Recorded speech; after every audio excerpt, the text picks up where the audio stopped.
तिमीलाई कस्तो छ? यस्तो अवस्थामा यहाँ किन आएकी? मलाई त केही भएको छैन। बरु तपाईलाई यहाँ देखेर मेरो मन भारी भएको छ। त्यो पनि मेरो कारणले गर्दा तपाईँ यहाँ आउनुहुन्छ। यस्तो अवस्थामा देख्दा देख्दै तपाईलाई कस्तो छ भनेर म कसरी सोधौं? सोध न, म जवाफ दिन्छु।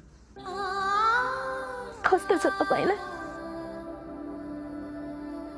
ठिक छैन, बोलाउन लागेको छु। दुनियाँले मलाई भाग्यमानी देख्छ। एउटा माया गर्ने मान्छे जिन्दगीबाट गएर फेरि अर्को पाएको छ।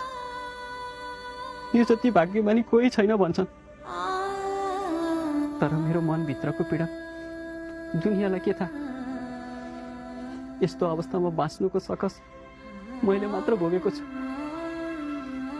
म साह्रै अभागी रहेछु सिर्जना। मेरो पहिलो सन्तान तिम्रो कोखमा हुर्कँदै थियो, जसले तिमीलाई आमा अनि मलाई बाउ बन्ने सौभाग्य दिलाएको थियो। तर दुनियाँले मलाई आफ्नै सन्तानको हत्यारा बनाइदियो। म हत्यारा होइन, मेरो विश्वास गर।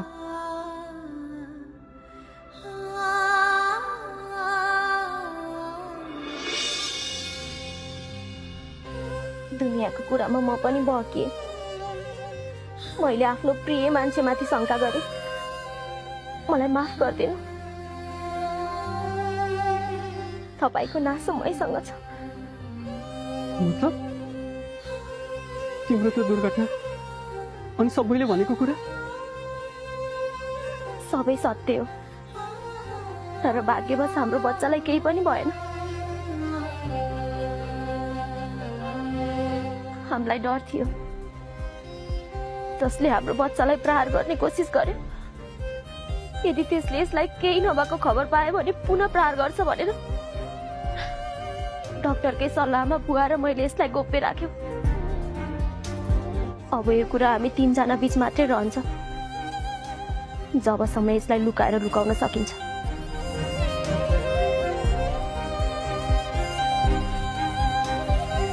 मेरो बच्चा, म बाउ बन्दैछु।